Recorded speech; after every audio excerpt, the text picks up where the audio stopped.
Так, дорогие друзья, всем доброй ночи. Еще один прямой эфир, поскольку,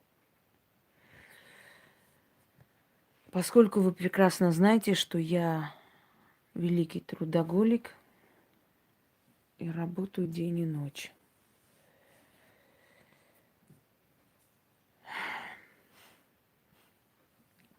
И хочу вам сказать, что плату за свою работу, за свой труд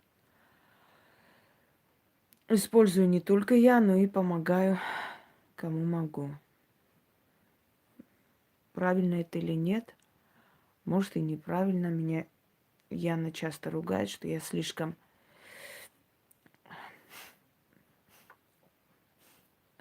раздариваю, раздаю. Но я такой человек, не умею отказывать. Когда людям тяжело, я вижу, можно помочь. Я не жду, пока у меня попросят. Так что, дорогие друзья, можно сказать, работаю я за всех. Те, которые меня знают несколько лет, знают, что я не имею времени, возможности, пожалуйста, хоть сегодня могу купить билет хоть в Италию, но мне нет возможности, то есть времени. Нет времени никуда не слетать, не ездить. Меня отовсюду приглашают, но до 40 лет у меня очень много дел. После 40 тоже будут дела. Но до 40 лет я никуда не смогу двинуться и поехать. Потому что становление ведьмы до 40 лет. Потом немного легче становится, ну, немного всего лишь. Работа будет как всегда. Дорогие друзья, работаю не только я напрягла и Яну. Она, бедная, уже день и ночь прямо поспит пару часов, потом снова у нее, во-первых, свои заказы, свои работы. Потом она отвечает. У нас аж 2 форума, куда скидывается хороший, ну не скажу, результат. То, что у людей происходит хорошего. Второй форум, туда скидываем то, что еще пока надо доработать, чтобы я быстрее поняла. Кроме того, ответы, кроме того, группа, кроме того, много чего. Кто-нибудь скажет, а зачем вам это надо?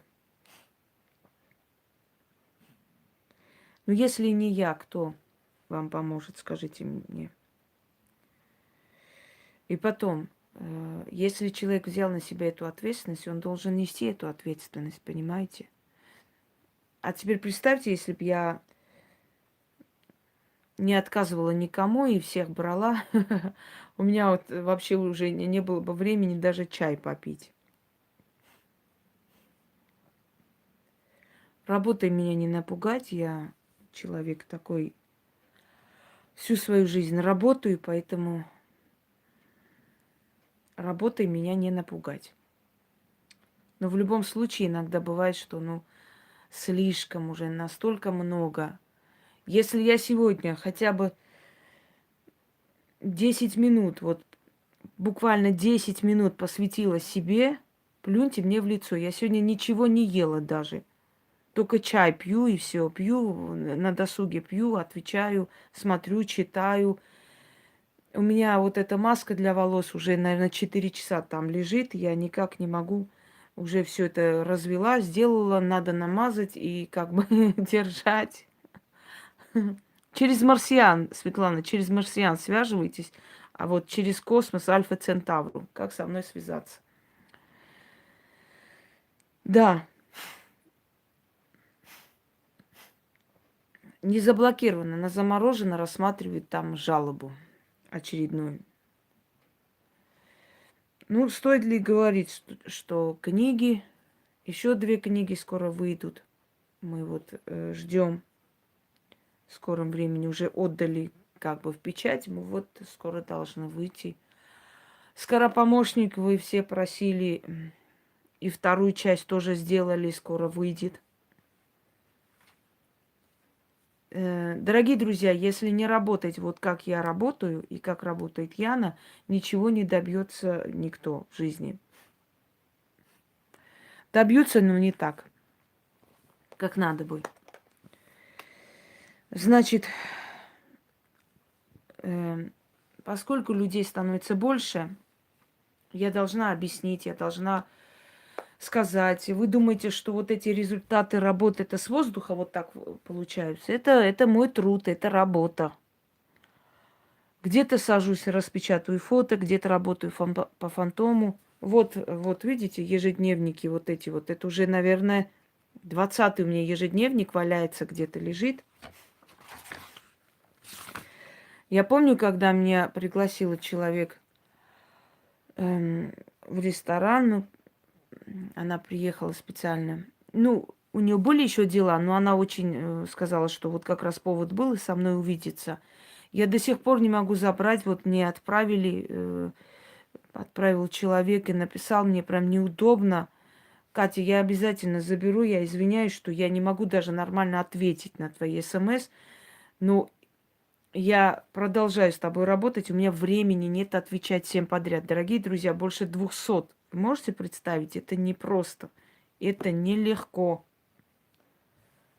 Телефон там. Забыла.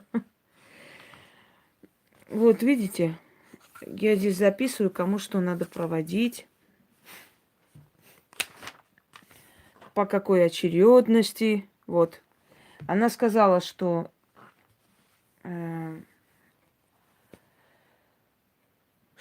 решила ко мне прийти за помощью, когда услышала у моих врагов в видеоролике, где было сказано: Инга все записывает, все пишет, у нее там все вы записаны, все по датам, по именам и так далее. И говорит, когда я это услышала, они-то это выставили как бы в укор, мол, вот она всех вас записывает. А я подумала, какое трепетное и достойное отношение к своей работе. И я решила к вам записаться. И она не пожалела, потому что человек просто изменился. Но я еще раз говорю, ну, это им так кажется, и он. Люди, которые ни хера не делают, они не знают, в чем достаток работы, в чем недостаток. Еще раз вам скажу, дорогие друзья, что... Кстати, Ольга написала, Илона, я забыла сказать, не нарадуется у брата, настолько все хорошо. Ту-ту-ту. Человек, который жить не хотел просто, все. Был, по сути, уже законченный человек, он не пил, не курил, ничего. Ну, он был вечно в депрессии, ни с кем не говорил, абсолютно закрытый в своем мире. Видишь, как он изменился? Он жить начал. Мне другая написала женщина. Точно так же. Дорогие друзья, это силы. Вот сейчас у меня невроз от шмыгания перешел уже на другое. Тоже мучает меня. Мучает, сука. Мучает. Но мне надо отдохнуть, чтобы оно прошло. Понимаете, отдохнуть надо. А я не отдыхаю. Как она может пройти? Она не может пройти просто так сама по себе. Ну, ничего, нормально пройдет. Что я хотела вам сказать, дорогие друзья? Давайте так с вами решим. Во-первых, перед тем, как работать, я всех прошу, рекомендую открыть чистка, подробно ведьминые изба и посмотреть, как происходит чистка, что происходит при чистке. Я вам сказала, в течение 3 месяцев идет чистка. У кого-то начинается перемена через недели 2, а может и раньше, у кого-то через месяц. 3 месяца идет процесс. Перед тем, как человек приходит, я объясняю людям. Вот, Катя, видите, у вас сразу же... я говорю, все деньги, которые вы тратите на магию, она возвращается очень быстро, потому что силам не ваши деньги нужны, а ваша готовность. Так вот, дорогие друзья, чистка как происходит? Я отдельно прошу смотреть, но здесь тоже так вскользь скажу вам, да? У каждого человека разные причины ко мне обращаться. У кого-то проклятие рода. В основном это печати. В основном. Потому что очень мало настоящих практиков, которые так хорошо могут сделать, что просто, ну, вот, ну просто, вот я аж восхищаюсь, говорю, ничего себе работа, вот это да. В основном идут печати. Ну и еще есть крадники, еще есть, э, понимаете как, просто так человек возьмет, начитает, оно вам не сделает таких страшных вещей. Ну, может закрыть денежную вот дорогу, может закрыть. Но в основном люди приходят с печатями, особенно последние 10-11 лет. Это поколение людей, которые выросли в 90-е, когда у родителей не было времени, сил, когда люди думали сделать аборт или родить, боялись, знаете, экономические трудности и так далее. И поэтому это люди, у которых реальные печати, печати от родителей, то есть вот это вот печать проклятия, материнское, отцовское проклятие или родовое идет, или бандитское прошлое родителей отражается на жизни детей. В основном это печати. Все печати раскрыла вам, сказала, какие печати существуют. Типы порч объяснила вам, да? Но в основном печати. Очень многие взяли вот эти мои все лекции. И таким образом и объясняют людям. Есть и профессионалы среди них, есть и аферисты. Но в любом случае, ведь если есть знания, можно взять и этим объяснить многое, правда? Ну, еще и хаять Хосроеву, не забыть облаять вот эту всю черную, такую секую, усатую, страшную бабу, которая такая вот дура, ни хрена не понимает, но при этом все взять у нее и тем самым думать, что не уважая этого человека, можно чего-то добиться. Вот видишь, Илона, у тебя было родовое, но по сути твоя личная жизнь не складывалась, не получалась. Ты бы когда-нибудь подумала, что это из-за родового? Никогда. Понимаешь? Обычно в таких случаях люди думают, соперница, еще что-нибудь. Соперница твоя появилась после развода. Ее до этого не было. То есть она появилась после. После для того, чтобы тебе насолить, нагадить и так далее. Но вот из-за того, что в роду, пожалуйста, у человека не складывается личная жизнь. Когда приходите ко мне, вы доверяетесь мне или идите на все 4 стороны. Потому что когда приходит человек, я объясняю, говорю, вы знаете, у вас материнская. У вас материнская, поэтому у вас ничего не складывается. А когда мне начинает человек втирать по ушам, вот свекровь начитывала, читала, послушайте меня, все, что после у вас происходит, это всего лишь последствия того, с чем вы родились. Вы родились с этим проклятием, вот вам и жизни не дается ничего хорошего. И как, ну, как последствие, и свекровь плохая, и семья не такая и так далее. И ты не можешь объяснить человеку, что, послушай, мил человек, нет у твоей свекрови такой силы, чтобы тебе что-то там наводить, понимаете? Нету.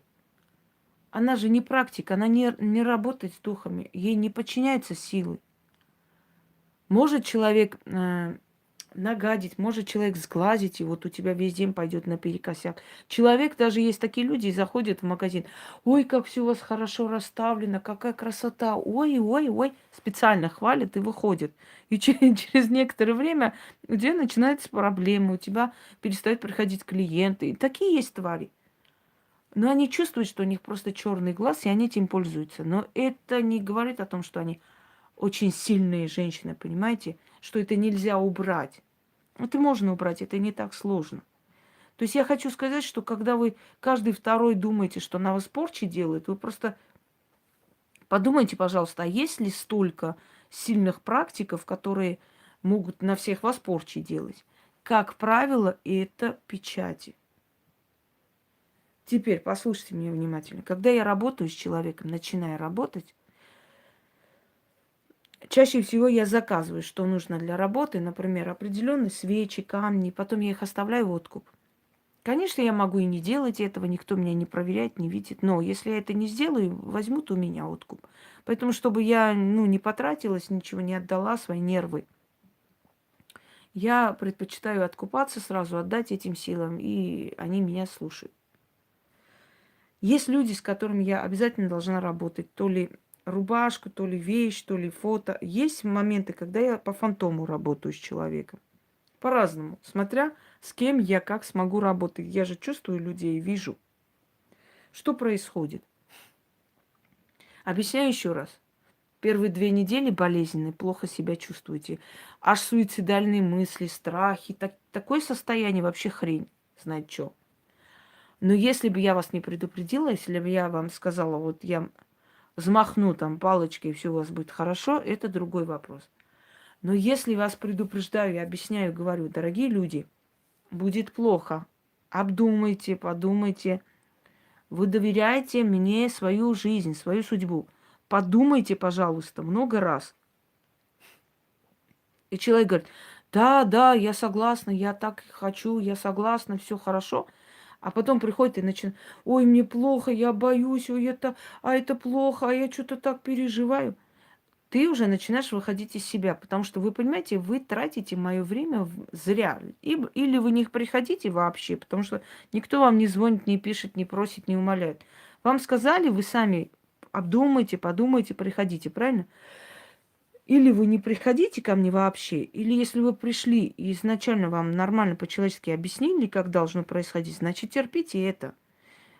Это как операция, дорогие друзья. Операция, после наркоза отходит человек, эту боль чувствует. Это должно быть. Если вы хотите перемен, вы должны пройти через эту боль. Если вы ничего не чувствуете, бывают такие люди нечувствительные. 1 на 1 000 000. Сейчас о них тоже скажу. Наоборот, радуйтесь, что вы что-то чувствуете. Это значит, в скором времени у вас будут перемены. Были люди, которые не чувствовали, мне говорили, ой, Инга, я что-то ничего не чувствую, не чувствую. Я говорю, успокойтесь. Вы скоро так почувствуете, что охренеете. А потом так чувствовали, вся болезнь вылазит наружу. Тянут органы, прям как кишки наматывают на руку. Плохо, тошнит, рвет, понос начинается. Плохое самочувствие, пергаментное лицо, желтая кожа, жуткое состояние, как будто вас убивают. И человек начинает бояться, думает, бля, я вот пошла как бы на чистку, а мне что-то еще хуже стало. Так должно быть. Когда я отрываю эти силы от вас, они не хотят уйти. 2 недели у некоторых будет пытка. Потом, вот первый этап я закончила, 2 недели.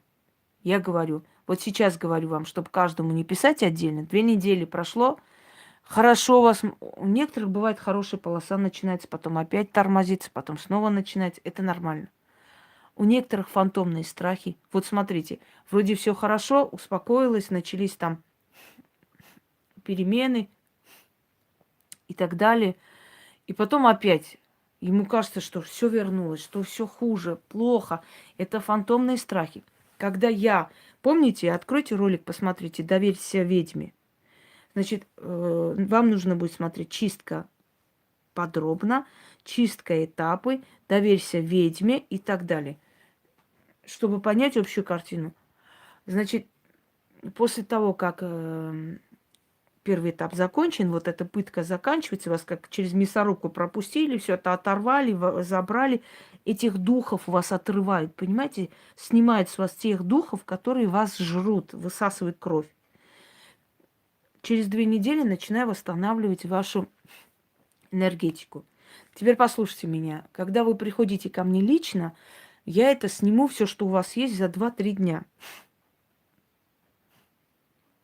Но если вы, значит, если я с вами работаю на расстоянии, это длится чуть дольше.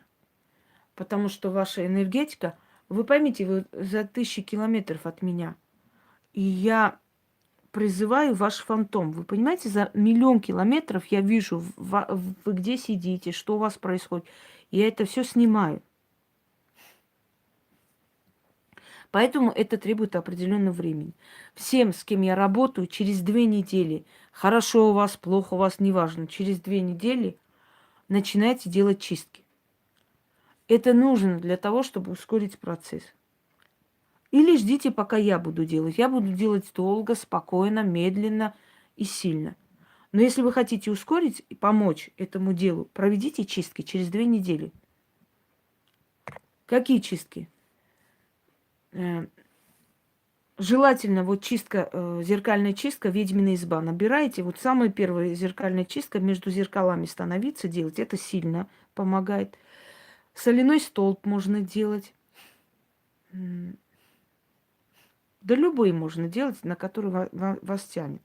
Любая чистка успокаивает, снимает, особенно с солью. Дальше. Вот неделю вы сделали чистку, неделю подождите, пока опять восстановится ваше состояние. Вот как раз проходит месяц. Через месяц у вас уже начинается восстановление. Дорогие друзья, у каждого по-разному. Есть люди, у которых внешность улучшается, оздоравливается кожа, они становятся легче, они лучше выглядят, они моложе становятся. Есть люди, у которых внутреннее спокойствие, есть люди, у которых вокруг все начинает вертеться вокруг них. Есть люди, которым родственники, друзья начинают помогать. У всех по-разному. Это нереально сказать на примере одного человека, как все будет происходить. Я примерно могу сказать, исходя из своего опыта, поскольку я уже больше 20 лет работаю с людьми. Дальше. Да, каждому свое подходит. Месяц прошел. Вот сейчас опять мне смс отправили, я ответила нескольким людям. У всех остальных идет как надо. Даже если плохо, это нормально. Я только начала работать, должно быть плохо. У кого-то плохое состояние, у кого-то уже нормально, нормализуется и так далее. Вот месяц прошел, смело начинайте делать ритуалы на удачу, на деньги. Сразу деньги и удача не посыпется, может быть, но начнутся перемены. И не нойте. Мой вам совет: не нойте. Потому что если я сказала, что месяца 3 длится это все, или через 3 месяца начинается, и оно так и будет, не нойте. Вы концентрируетесь на то, что вот плохо, а вот это. Я знаю, что вы читаете СМС, видите у людей перемены, вы тоже хотите. Но перемены этих людей, дорогие друзья, как раз были вот как у вас. Сначала болезненный период, потом чистка, потом это, то и так далее. Значит так, 2 недели терпим. Через 2 недели начинаем делать чистки. Неделю делаем, подождали. Неделю делаем, подождали. Через месяц начинаете делать на удачу. Через 3 месяца я открываю дороги судьбы, ставлю вам защиту. Призываю стражники. И тогда все. Тогда уже всю жизнь делаете ритуал на удачу, получаете результат. Можно иногда чиститься, чтобы вот эта зависть, это все ушло и так далее. Нина, вы не устали уже 100 раз писать про это раскрещивание? Реально, вы уже под каждым роликом пишете. Успокойтесь, пожалуйста, напишите Яне. Вам же сказали русским языком, она вам скинет.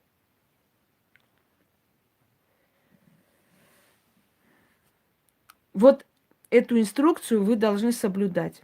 Если я вам не отвечаю, дорогие друзья, я читаю все СМС. Я просто вижу, где есть необходимость сейчас отвечать, я отвечаю. Если нет необходимости, я просто с вами дорабатываю. Все те, кто вначале ныл, а потом получили результат, они все поняли, к чему я говорила. Что не надо ныть. Не надо ныть. Концентрируйтесь на перемене. Понимаете? А не на нытье, а не на том, что плохо или хорошо. И учтите, за вас я кредита не отдам.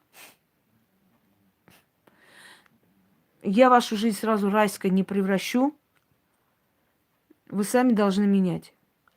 Я меняю вас, ваше мировоззрение, вашу энергию, вашу жизнь, все вокруг вас. А остальное зависит от вас. Дальше. Если вы начали бегать туда-сюда по всяким колдунам и магам и ведьмам, я прекращу с вами работать. Потому что вы должны иметь мозги и понимать, что если вы пришли к человеку, человек начал с вами работать, если вы настолько глупая личность, не приходите. Я и так стараюсь выборочно работать, не за всех берусь, но все равно, знаете, и даже в моей практике бывают моменты, когда я 1000 раз жалею. Знаете, когда жалею? Когда я изначально не хотела помочь человеку, а пожалела. Пожалуйста, я вам обещаю, я сделаю, как вы скажете, только, пожалуйста, помогите. Вот. А потом ты понимаешь, и ты думаешь, блин, а я же не хотела ей помочь. Я же изначально не хотела. Понимаете? Но потом пожалела. Пожалела, думаю, ну ладно, человек все-таки. Понимаете? Сказала человек все-таки и очень сильно пожалела потом. Потому что этот человек начал говорить, вот мы хотим вот пойти к одной женщине, вот можно еще к одной женщине пойти и все такое. Я говорю, так, все, до свидания. До свидания, всего доброго. Дальше. Люди добрые, те, с которыми я работаю, которые ко мне пришли, были в очень плохом состоянии, уважаемые люди. Были в очень плохом состоянии, и я сказала, я сначала помогу, оздоровлю вас, приведу вас в норму, а потом вы придете и это все уберете. Дорогие мои ненаглядные, почему вы молчите? Скажите мне, пожалуйста, почему вы не пишете, что у вас все хорошо? А ведь вы понимаете, что если вы человеку даже спасибо за это не говорите, через некоторое время вам опять станет плохо, и вам придется ко мне прийти. Почему вы молчите? Вам никто не был обязан просто так делать. Идите к этим могуйкам и скажите, помогите мне в болезни. И посмотрите, как они далеко вас пошлют. А здесь человек совершенно даром берется в вас приводить чувства и говорит, вы когда придете в чувство, тогда придете, окончательно закройте эту работу и, собственно говоря, оплатите то, что вы хотите дальше делать. Если не хотите дальше, просто придите, скажите спасибо большое, мне стало легче, ничего больше не надо. Вот когда буду готова, приду или не приду. Но спасибо вас не учили говорить, не? Я знаю, вы очень хитро сделанные люди, и вы думаете, ну мне же стало лучше, зачем я должна ей писать? А вдруг я напишу, а вдруг она скажет оплати. Смешно. Если я изначально не сказала оплатить, значит, я после тоже не скажу, понимаете, нет? Я просто хочу, чтобы люди отличались от свиней тем, чтобы не ели и отодвигали корыто, а просто приходили и говорили, Инга, вы знаете, у меня сейчас нет возможности дальше продолжить, но я хотела бы вам сказать спасибо большое, мне стало легче. Хотя бы так. Вы не понимаете, что вы этим оскорбляете не меня, а силы, которые вам помогают. И эти силы ждут, что вы будете благодарны. Вы скажете спасибо. Больше ничего от вас не надо. Но и это тоже вы не говорите. А потом через некоторое время приходите и говорите, вы знаете, вот у меня это самое, вот тогда вы мне помогли, мне стало очень хорошо. Ну вот через полгода опять началось. Ну, а вам что сказали русским языком? Я снимаю с вас это состояние, останавливаю на время, пока вы будете готовы окончательно закрыть это. Но пока я вас восстановлю. Я же сказала так. Ну да. Ну так в чем проблема? Вам же сказали, это временно останавливается, пока вы придете в себя, наберете сил, потом придете, и это закроется. Навеки остановим. Все, закончим. Вы пришли? Ну нет. А почему не пришли? Вам стало лучше, правда? Вы решили, что зачем приходить, зачем благодарить, зачем продолжать. Правильно? Ну, просто у меня не было вот денег. А у вас деньги кто-нибудь просил? Ну нет. А в чем проблема? Чего не пришли? Ну, просто я подумала. Ты просто подумала, все, она мне все сделала, на кой черт я буду ей вообще говорить о том, что спасибо. Вот что ты подумала. Но ты не подумала, что эти силы ты не обманешь. Они тебя притащат за уши опять ко мне. И вот второй раз я тебя пошлю на 3 буквы и помогать не буду. Потому что таким людям помогать не надо. Дальше. Э, Дорогие друзья, тем, которым я помогла, которые болели, как только вы станете на ноги, а вы встаете на ноги, сделайте пару чисток и напишите мне окончательно, как вы себя чувствуете, чтобы я закрыла с вами работу. Потому что пока работа открыта, она у меня забирает силы. Я вам говорила, что закрыть работу не значит перестать с вами общаться. Вы можете всю жизнь мне писать, спрашивать, делиться чем-то, объяснить что-то, спросить советы и так далее. Но работу надо заканчивать, надо закрывать, чтобы у человека начались более весомые перемены. Значит, далее. Еще раз повторяюсь. Недели 2 терпите. Через 2 недели все, кто мне сегодня написал, вчера, кто мне дальше напишет, через 2 недели начинайте делать ритуалы на чистку. То есть чистки любые, которые вам подходят, которые вы чувствуете вот тягу к этой чистке, берете, делаете. еще 2 недели где-то так чистки. После начинайте делать ритуал на удачу. Через 3 месяца у вас уже прорыв начинается, а может и раньше. И вот тогда постепенно начинаются перемены. Дорогие друзья, пока мы живы, у нас будут проблемы, трудности, которые надо будет решить. И то, что я берусь вам помочь, это не значит, что я всю вашу жизнь буду вас за руку водить и кормить соски, понимаете? Нет, вы сами должны идти вперед. Конечно, будут и разногласия, может быть, дома и разговоры, могут быть и конфликты, все что угодно в жизни случается. Но самое главное, того ада, который у вас было, не вернется. Ваши силы не будут их уходить черти куда. Ваше проклятие и печать на ваших детей не распространится и дальше не пойдет. Она у вас остановится на вас, закончится, и тем самым дальше уже ваше поколение будет здоровым. Для чего вы приходите ко мне? Чтобы поменять свое мировоззрение, свою жизнь. Что делает ведьма? Знаете, это слово чаровница, да? Чары напускает. У каждого из вас внутри есть такой рычаг самоуничтожения. Стоит человеку 1 раз, и 2 раза, и 3 раза получить неудачу в жизни, дальше он ничего хорошего в жизни не ждет. И он все время думает о плохом. И это плохое не заставляет себя ждать. Понимаете, моя задача остановить этот рычаг самоуничтожения. Закрыть, повернуть и остановить. Вот, когда я останавливаю это состояние самоуничтожения, дальше жизнь начинает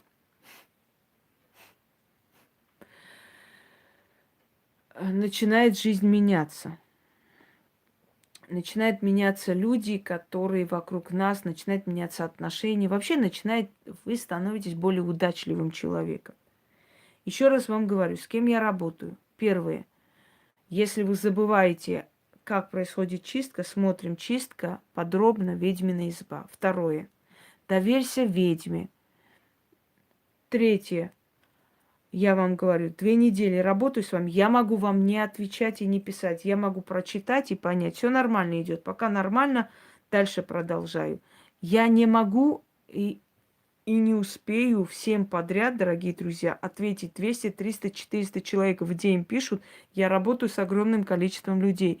Но я скользь просмотрела и поняла, вот с этими надо, сейчас я ей скажу, что делать, а этому уже нормально, а этому уже второй этап, а этому уже третий этап, а этого скоро закрою работу и поставлю защиту, и пошло-поехало. Если у вас изначальная стадия тяжелая, это нормально. Я не считаю нужным вам каждый раз говорить одно и то же, что вам может быть плохо, вам может быть не так, не сяк. Вы в начале, когда пришли на чистку, вы знали, что в начале 2-3 недели бывает плохо. Второе. Когда я читаю второе, что вот у меня начались перемены, уже хорошо, постепенно идет, я лучше начинаю выглядеть, я тоже не отвечаю, потому что я понимаю, все нормально, идет как надо, все. У этой чистка уже второй этап, третий. Вы поймите, с кем-то я сегодня начала работать, с кем-то я уже 3 месяца работаю, понимаете? У каждого разные ситуации, разные слова. Но меня радует только то, что 80% всего, что я делаю, да, в принципе, 80% СМС положительные, хорошие. Вот уже хорошо, уже началось. Не сидите, не засекайте время. Вот когда начнутся перемены, когда уже все будет хорошо. Вы живите своей жизнью обычной, просто выполняйте рекомендации, которые я вам даю. Отпустите ситуацию. Духи любят, когда человек не зацикливается, не думает. Духи любят, когда человек доверяет им. Если вы пришли, попросились, они начали с вами работать, все, отпустите эту ситуацию. Вы живите обычной жизнью. Вы просто спрашиваете, что дальше делать. Вам сказано, вот это проводите, вот то. Вообще не думайте о том, будет хорошо, будет плохо. Не зацикливайтесь. Дайте ситуацию в их руки. Как только вы им доверитесь, они еще быстрее будут работать. Дорогие друзья, на самом деле, невзирая на то, что вот меня выводят эти глупые СМС и глупые люди, которые не умеют себя вести в этой жизни, которые настолько безмозглые и удивляются, почему в их жизни ничего не происходит хорошего, невзирая на это, если вы еще раз, Нина, про раскрещивание хоть слово напишите, я вам клянусь, я вас кину в черный список. Вот это последнее мое предупреждение в вашу сторону.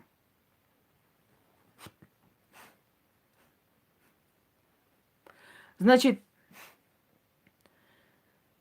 радует то, что основное количество людей все-таки разумны, или я просто выбираю разумных людей. Я работаю с разумными людьми, уже говорил. Я работаю с адекватными людьми. Если я вижу, что от человека есть какая-то неприятная энергия, я отказываю ему в консультации. Просто отказываю и вообще не начинаю работать. А есть моменты, когда человеку просто рано ко мне, и такое возможно. Различные причины сейчас объяснять не буду. Вот с кем работаю, я их попрошу и этот ролик тоже посмотреть, чтобы понять, что они будут делать, что они должны делать, когда они ко мне приходят. Мне приходится напоминать, потому что людей становится много, энергии у меня становится меньше, и ну, люди же не понимают, ты им не объяснишь. Послушайте, я целыми сутками работаю, сутками. Если ты один день не ответила человеку, он уже переживает, а почему, а что делать, а чего. Вот поэтому я и объясняю, что вот так вот. Основное количество с печатями, основное, да. Так что, дорогие друзья, вот то, что здесь сейчас сказала вам, таким образом вы и должны действовать. Естественно, перечисткой я говорю все подробно. Посмотрите, обдумайте, подумайте, решите, только тогда напишите, потому что это ваша судьба. Легкомысленно, быстренько не принимайте решения. Ой, ну как бы там ни было,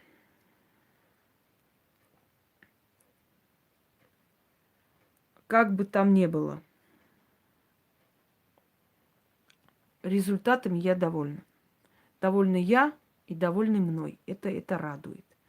Ну, а глупых людей везде хватает. Ну и хватает людей, которые не понимают своего счастья, что они попали ко мне, потому что ко мне попадают просто избранные люди, я бы сказала, люди, которых духи направляют и помогают им, то есть дают им добро и хотят их спасти. Если человек это не оценил, не понял, у него шанса больше не будет никогда. Нигде и никогда. Если я отказалась, поверьте мне, никто больше не поможет. Не потому, что вот сильнее меня никого нет и прочее, прочее. Нет, не в этом дело. Дело в том, что если они привели ко мне, да хоть к другому сильному практику, и человек просрал этот шанс, ему больше этого шанса не дадут. Нигде. Больше этого шанса он не получит. Человека приводит к практику, ко мне или к другому практику, не вот этим могуйкам, а к практику для того, чтобы помочь, чтобы спасти. И если человек этот шанс проворонил, не использовал, все, больше шансов не дадут ни с кем, нигде и никогда. У этого человека будет адская жизнь, и, скорее всего, он умрет рано. Поэтому я вам и говорю, не провороньте, не теряйте этот шанс, не срите в колодец, куда вам еще не раз придется прийти напиваться. Делайте так, как я вам говорю. Если будете все соблюдать, вы сами почувствуете в скором времени, как ваша жизнь абсолютно будет другой. Но это я не просто говорю ради красного словца, это вы все видели, понимаете? Вы все это видели, читали, читаете, еще прочитаете. Это все результат труда. Очень напряженного труда, очень трудоемкого. И, ну, хотя бы, знаете, я всегда говорю, лучше быть заваленной работой, да, чем валяться от безработицы. Тоже, с одной стороны, хорошо, загруженность, когда ты нужна миру, и ты это чувствуешь. Но иногда я очень устаю, у меня нет сил. Кто отказывается, Нина? В чем проблема вообще?